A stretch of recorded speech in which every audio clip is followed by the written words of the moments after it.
Ladies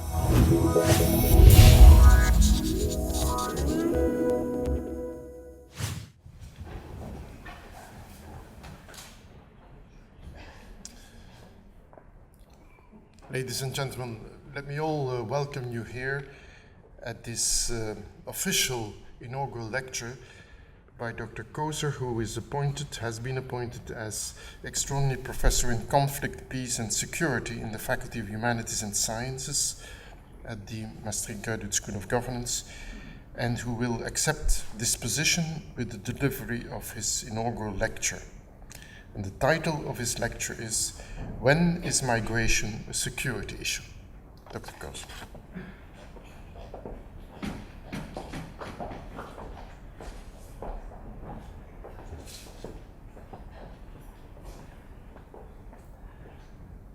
Well, Professor Suter, thank you for that very kind introduction. Esteemed professors, colleagues, friends, it is an honor and a privilege to be appointed as an extraordinary professor in conflict, peace and security today. I fear there is nothing at all extraordinary about me, but there certainly is about you and about the institution that you represent.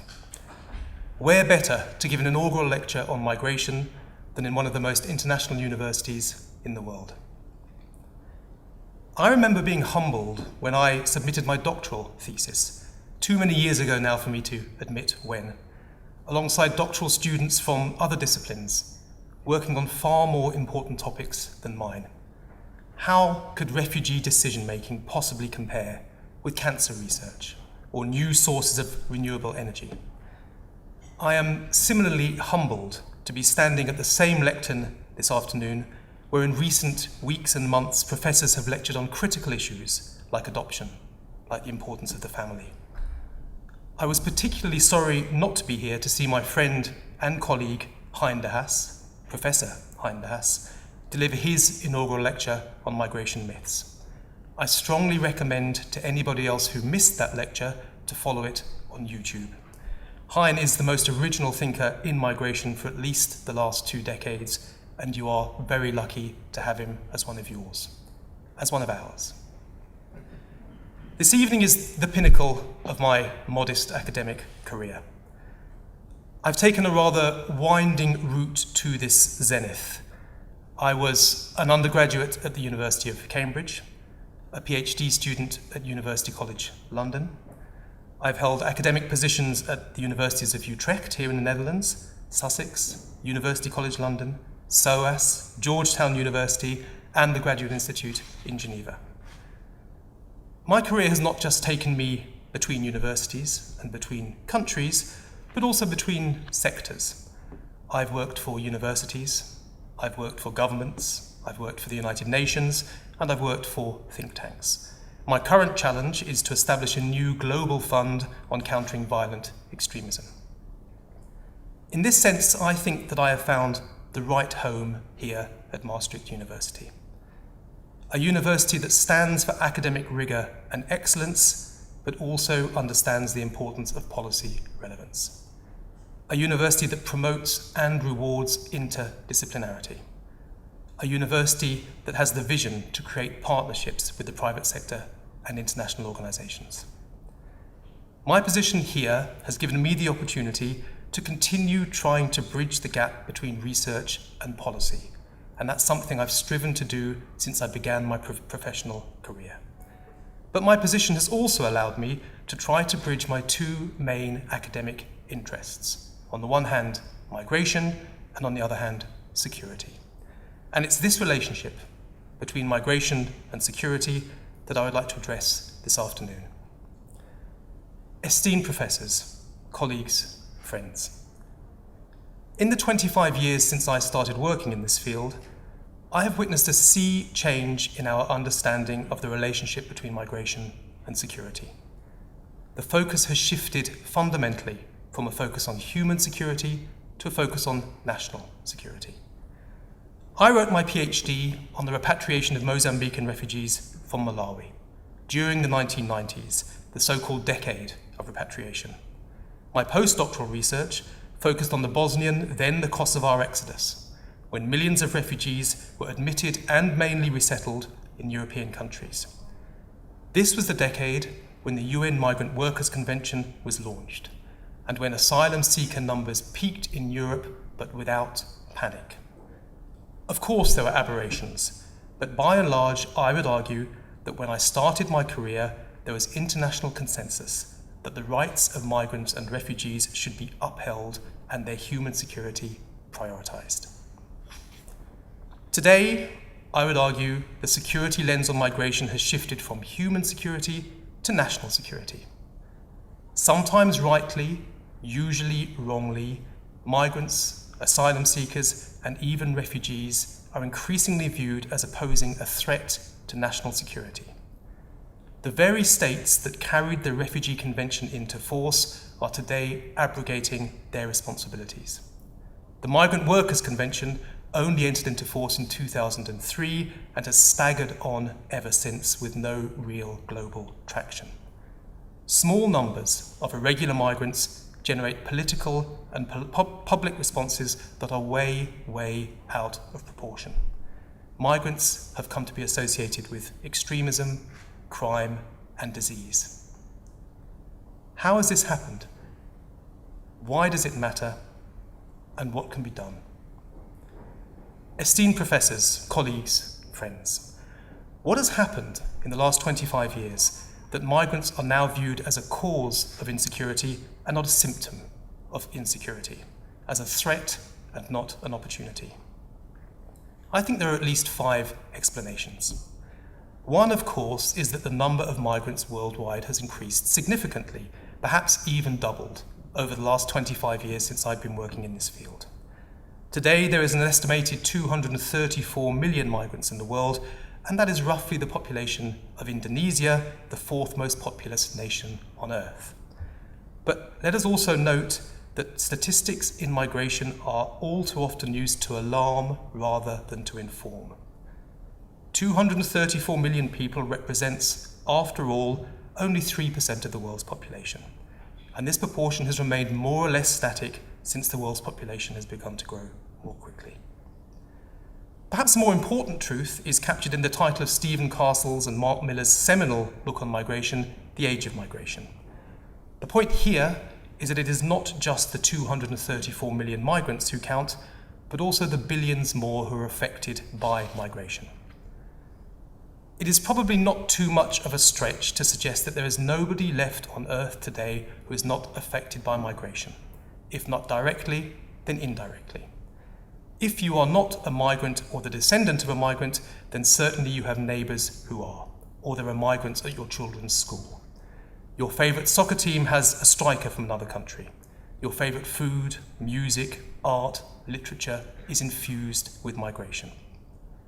Among the elite, the multicultural, the transnational, the liberal, the educated, the employed, this may be cause for celebration. For many others, it is a cause for uncertainty and for fear. This fear and uncertainty is only compounded for many by the diversity of migration. Even 25 years ago in Europe, migration was largely from a predictable and familiar set of countries, former colonies with which there were strong social, economic, and cultural exchanges, where many spoke the language of the former colonial power and had followed the same education system. Today, in contrast, we live in an age of hyper-diversity, with an astonishing array of migrants from new countries overlapping these more familiar migrants. Think about Afghanistan, Eritrea, Somalia, Syria. And there is something here that even makes liberals worried. 25 years ago, a school teacher in London or Amsterdam was confronted with a mixed class. Perhaps 70% nationals and 30% from 1 or 2 other countries. Of course, this was a challenge. Part of the class perhaps did not speak the native language as their mother tongue, followed different customs, had different understandings. But it was manageable. Today, that same classroom has changed out of recognition. There are perhaps 50% nationals, and among the remaining 50%, an increasing diversity of languages, customs, and understandings, with new students arriving and leaving all the time. Don't be surprised that English and Dutch parents are taking their children out of these classes and out of these schools, for fear that standards are slipping as teachers find it hard to keep up with these changes. We may celebrate hyperdiversity in the abstract, but on the front line, it is very hard to manage. Another aspect of migration that I think has magnified concerns is the growth, of course, of irregular migration. Now, irregular migration itself is a complex concept. It includes people who enter without authorization, but also those who stay illegally, having entered legally or breached their visas. It combines people who deliberately cheat with those who are duped or just too challenged to understand what they have to do. It includes perpetrators. It also includes victims. Of course, these nuances are largely lost on the public, who simply see people cheating the system, jumping the queue, taking advantage of the welfare state. And of course, in part, their concerns are reasonable. When I arrived in the United States a few years ago, I was a very strong proponent for the regularization of the many millions of irregular migrants in that country. Of the many arguments against regularization that I heard, the most compelling was from a friend of Sri Lankan origin. He had spent years in the United States studying and working, and eventually he earned the right to become a US citizen. Why, he asked me, would you reward people who've cheated when I had to work hard to earn my passport? So surely, he would say, with rights come responsibilities. My friend is right, although I still can't see an alternative to regularization. Certainly, deportation is inconceivable for all sorts of reasons, and I don't accept that a policy of benign neglect is sustainable or credible as a long-term solution to irregular migration in the United States. But if my friend is right, many others are wrong about irregular migrants. Their numbers are relatively small. Their impact on the welfare state is negligible. Their economic impact is almost always positive. They tend not to compete with locals for jobs because they're doing the work that we are unwilling to do. Most obey the law when they are allowed to and break the law only when they have no alternative. And herein, I think, lies a fourth reason why we are increasingly scared of migration. It's because we don't understand it. And I'm not here referring to the complexities of migration theory or the complexities of migration decision-making, nor to any supposed clash of cultures. I'm referring to a yawning and growing chasm between public perceptions of migration and its realities. To read the press, to listen to politicians, to speak to many otherwise sensible people, you would believe that we are being engulfed by a tidal wave of migrants, that government has lost control, that the fabric of our societies is being shredded. Of course, some countries face extraordinary pressures, but these are not countries in the European Union. Last year, South Africa alone received more asylum applications than the entire European Union combined. Of course, there are localized challenges, the Bijlmer in Amsterdam, the banlieue of Paris. But on the very substantial whole, migration is well managed, benefits national economies, and contributes to social and cultural diversity. I cannot think of another area where perceptions are so out of touch with reality. And later I'll come back to what we might do about this. A final reason for the securitization of migration is, of course, that since the terrible events of 9/11, almost everything has become a security risk. Climate change security, demographic security, food security, energy security, water security. Why leave migration out? Well, actually, there are very good reasons to leave migration out, to which I'll now turn. Esteemed professors, colleagues, friends, the implications of viewing migration as a threat to security are many and are profound. One is that we risk blaming the victims. Let's be honest, migrants already have a hard enough time without also having to shoulder the blame for national security. Some are fleeing for their lives. Others are moving to find a better future. Not many are moving for fun. If they are unlucky, they may take months or even years over their journey. They may risk exploitation, injury and death, and being stranded in transit countries. If they are lucky, they settle quickly and find work.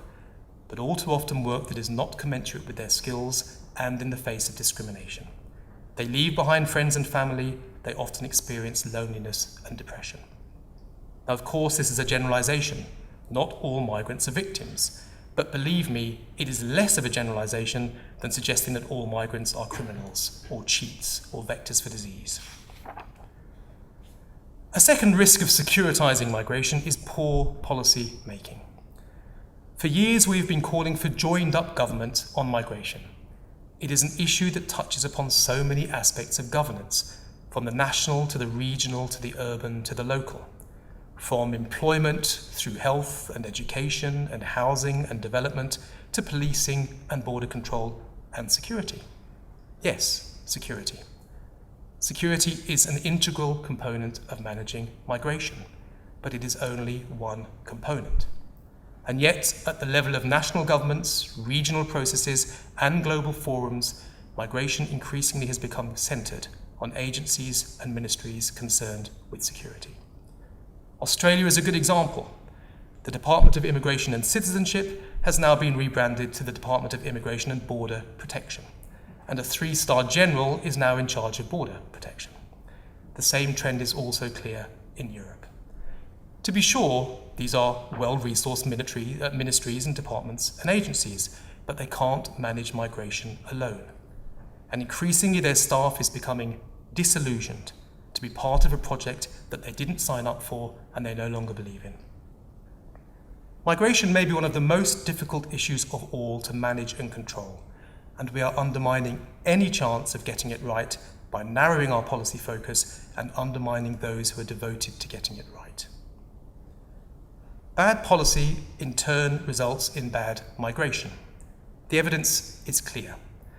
The immediate implication, for example, of building the fence between Mexico and the United States was that there were more and not less irregular Mexicans in the United States. Whereas in the past they would commute across the border in response to seasonal opportunities for work, now they don't risk going home because they know it'll be too hard to get back into the country. Similarly restrictive migration policies risk similar unintended consequences. More migrants now come to Europe illegally because they cannot come here legally. The migrant smuggling and human trafficking businesses are booming. Again, these policies are justified, but again, they can only be one component of a wider approach. But the third risk I'd like to turn to is where viewing migration as a security issue yields responses that I do not consider to be justified. Perhaps my main concern about securitizing migration is that we risk legitimizing extraordinary responses. Let's take a brief deviation. If I were to ask this group whether you feel that extraordinary responses, that trespass on norms, that trespass on rights, are legitimate in response to the threat of terrorism, I think we might have an interesting debate. Some of you would say absolutely not. Others of you might suggest that suspending the rights of the few may be justified to preserve the security of the many. It would be an interesting discussion. That's terrorism. But look what happens when we start to view migration as a threat to the security of the many. Certainly not extraordinary rendition, certainly not Guantanamo Bay, but detention centres in Papua New Guinea, turning back boats in the Mediterranean and elsewhere, deporting people to unsafe countries, detaining children, separating families. We should be outraged that these sorts of responses are occurring today in ours and many other rich countries. But we are not. And that, for me, is the most telling part.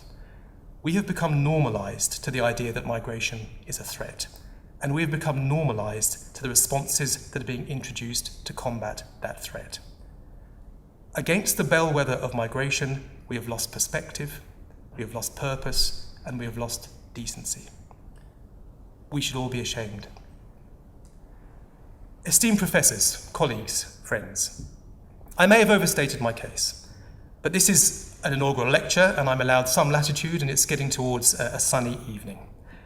You may not be convinced, but I hope that you at least recognise some of your own country and some of your own perspectives in what I'm speaking about, when I suggest that increasingly migration is being viewed as a threat.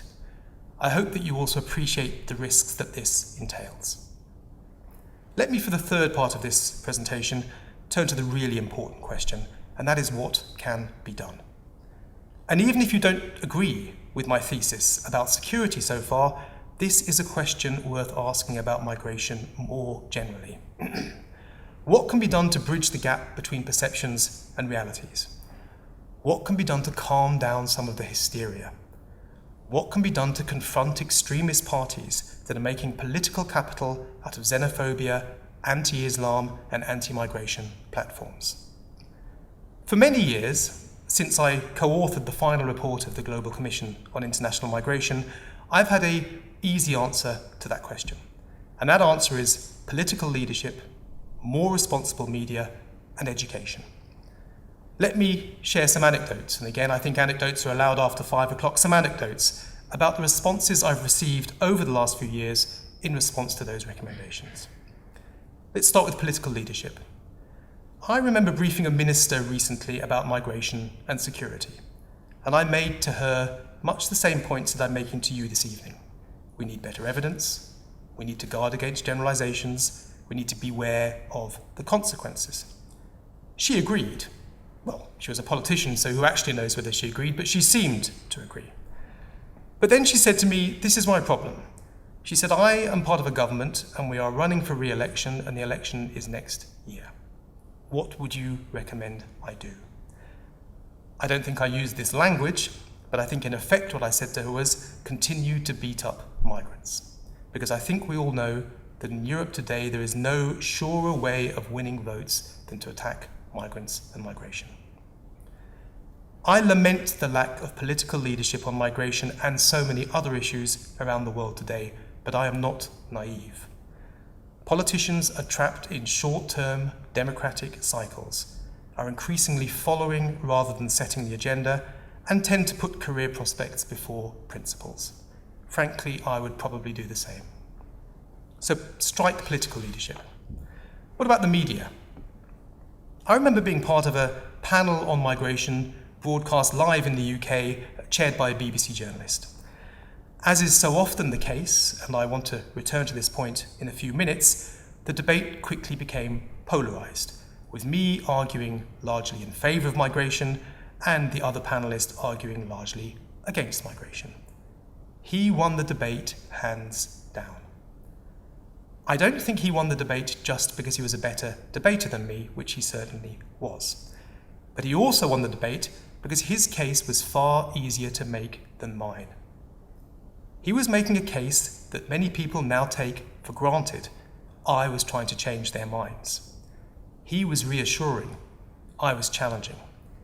He had the evidence. We know how many migrants are in prison or are deported, but firm evidence that migration benefits economies is still hard to come by. He was arguing facts, crime statistics, unemployment rates. I was arguing concepts, diversity, multiculturalism, innovation.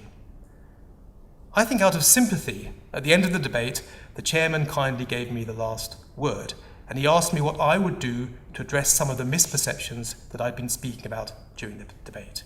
I trotted out political leadership, education, and a more responsible media.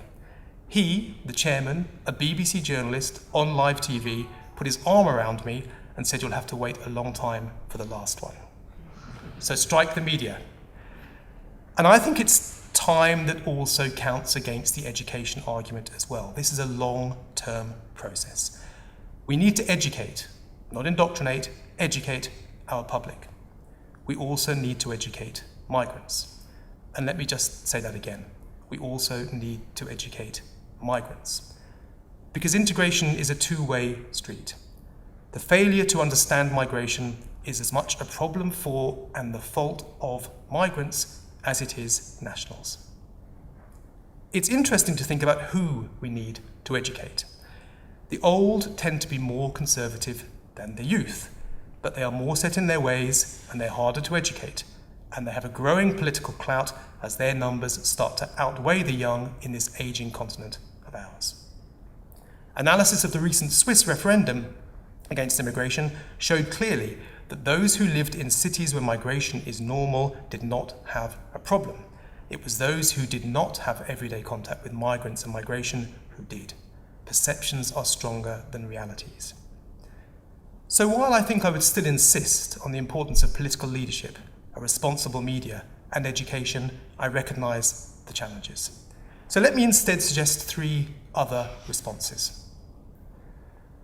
One is to focus on the right issues, to disentangle the myths, in Professor de Haas's terms, from the realities. The threats posed by migration and by migrants are not terrorism or disease or crime. Of course, some migrants and their descendants have perpetrated terrorist outrages.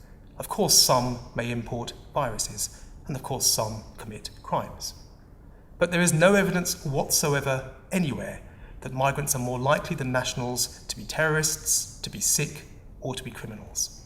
And where they are, often there are reasons that may, at least to them, seem rational. There is no such thing as a migrant mentality, and if there were, it would be better portrayed as courageous rather than criminal, as resourceful rather than resentful. I think we're focusing on the wrong issues when we speak about migration and security, which is distracting us from a sensible discussion about when and how migrants and migration actually can pose a threat. They can. Huge influxes of migrants and refugees can overwhelm services. They can damage the environment. They can challenge governance. Irregular migration on a large scale challenges the exercise of state sovereignty. Diversity, as we've seen, can be a challenge to manage. Migrants can become a lightning rod for resentment, which risks spilling over to settled ethnic minorities too. Another focus correction that I think is required is to think about migration and security in origin countries and not just destination countries. Diasporas may be peace builders, but they may also be peace wreckers. The so-called brain drain depletes poor countries of skills, education, investment, and moderation. The return and reintegration of large numbers of migrants and refugees is destabilizing and may prompt conflict. If focus is important, so too is honesty. Political correctness or some other inhibition seems to have made it difficult to talk about migration and security honestly. Rewind to what I just said a paragraph ago. In essence, that in certain circumstances, migrants and migration may pose a challenge or threat to national interests and even national security. I know venues where this sentence alone would have me branded as right-wing, as anti-migrant, and even as racist. None of which is true, by the way, but even if it were true, it would be irrelevant. I am employing evidence carefully to make an informed and specific statement in the right context. For me, the migration debate has become too polarized. You tend to find people at either end of a spectrum. At one end, where migrants are victims who need to be protected or assisted, or an overwhelming force for positive change. At the other end, where they are all jumping the queue, competing for our jobs, or worse. Ladies and gentlemen, guess what? The truth lies somewhere in between these extremes. Some migrants are criminals, most are not. Some fill niche positions in the labour market, many are underemployed or unemployed. Migrant remittances lift entire communities out of poverty, but they also fund conflict.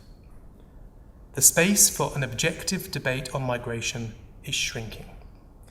And here, as I begin to draw to a close for this lecture, is where I turn my attention to you, to us, to Maastricht University, and to academia. For if we cannot promote objective debate, if we cannot cope with unpalatable truths, if we allow our personal politics to hijack our professional calling, then I think we are failing. As some of you know, I edit the Journal of Refugee Studies, and I confess that sometimes I despair of the trap that otherwise good and well-meaning academics consistently fall into. The most common narrative that emerges from submissions to the journal is that refugees are suffering and it's the fault of the United Nations or the international community. Period. Unthinking, uncritical, uninspiring, unworthy of the calling. And now let me make my final point on responses. Let me propose my final solution. And again, this is targeted on you, on us. And that is to urge us to celebrate the outrage, the naivety, the impatience of your students, because that is exactly what we need to correct our course on migration. We need to demand, we need to expect, we need to not tolerate no for an answer. Esteemed professors, colleagues, friends, let me at last answer the question posed at the start of this lecture. When is migration a security issue? Migration is a security issue when the lives and dignity of migrants are at risk. Human security begets national security, which in turn begets global standards of decency.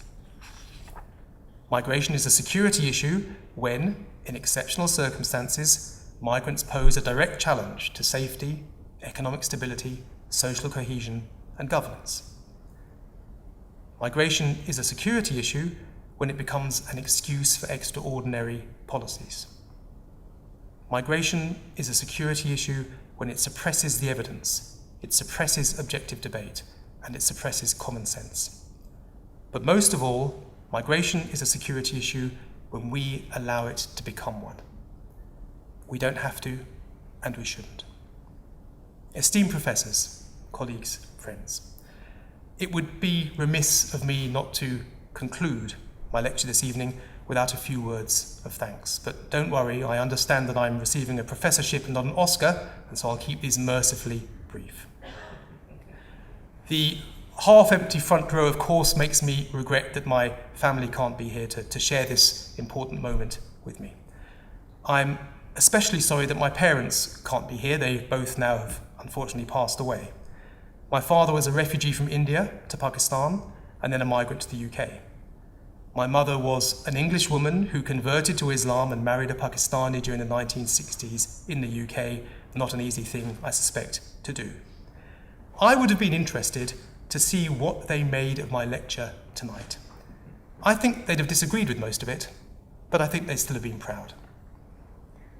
I've learned an immense amount from students, from co-workers, from mentors through the year, and I look forward to continue to learning from them and working with them.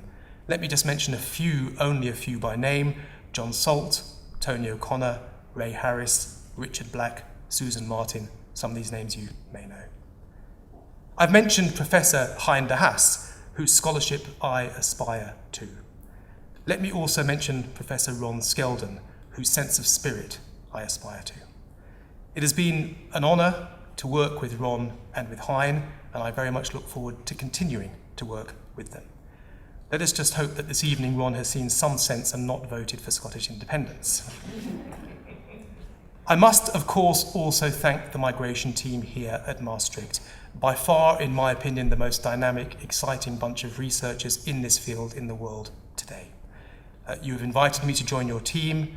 You have tolerated my unpredictability and unreliability, and I'm looking at Elaine directly as I say that, Elaine. And I must make a special word of thanks, of course, to Melissa Siegel and to Katie Cushminder. Finally, allow me to thank all of you for taking the time to be here this evening and for welcoming me to Maastricht University and to your family. It is an honour and a privilege to be appointed as an extraordinary professor in conflict, peace and security today. I fear there is nothing extraordinary about me, but there certainly is about you and the institution that you represent. Thank you.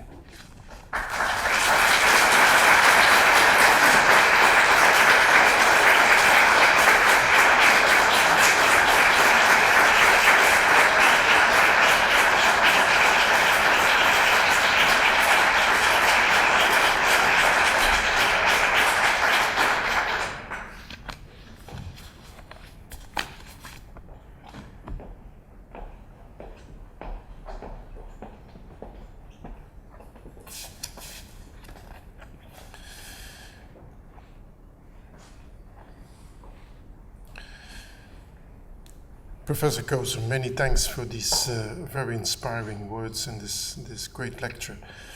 I think you came here to a university which is a university of migrants. I mean, I was reflecting while you were standing there, and maybe a few Dutchmen are still here, a few guys here from the local environment, and even there I allow myself to go up pretty north. But for the rest, we're dealing with Hungarian, German, Belgian migrants. And of course, this was always a migrant place, so it's particularly fitting that actually we would start to do much more research on migration in this place. And of course, it's also a great place to be because we have here the Dean of the Faculty of Law, which is starting this new research group on item together with the people from the School of Governance, with the people from the Faculty of Arts and Social Sciences, to build up expertise in migration. And in that sense, your talk broadening it to the much more greater issues dealing with human security and more generally national security raise some fundamental issues which I'm sure many of the people here you mentioned will be dealing with. I think the team which is building up here, with you, with Hein de Haas, with Ron Skelden, even if he might be tonight Scottish, will be a great team in the sense of this diversity of approaches. And I think this is something which I'm particularly proud that this group is now starting to become really living, and thanks to your participation also in this group. You mentioned some fascinating stories. I would love that you also will see that your favorite university is a university of migration and not just the traditional football teams. I think that with respect to many of the issues, the threat also in this country has been also many similar ideas you mentioned also within this country and this region, and that actually strengthens even the point of us here in the academic field to construct and to make migration much more understood for what it is and the various challenges you mentioned so clearly. I would like to invite all of you now for a reception in which you can congratulate our new professor here at Maastricht University. I would of course want to congratulate Professor Versparen as the Director Dean of the School of Governance, and of course the Dean of the Faculty of Humanities and Sciences, Professor Harm Hospes, who couldn't be here, as well of course as Professor Hildegard Schneider as the Director of the the Director of ITEM, as well as the many other people who now, we have a really very fascinating group here of migrant researchers. So on this, I close this session and I will invite you to reception. Thank you.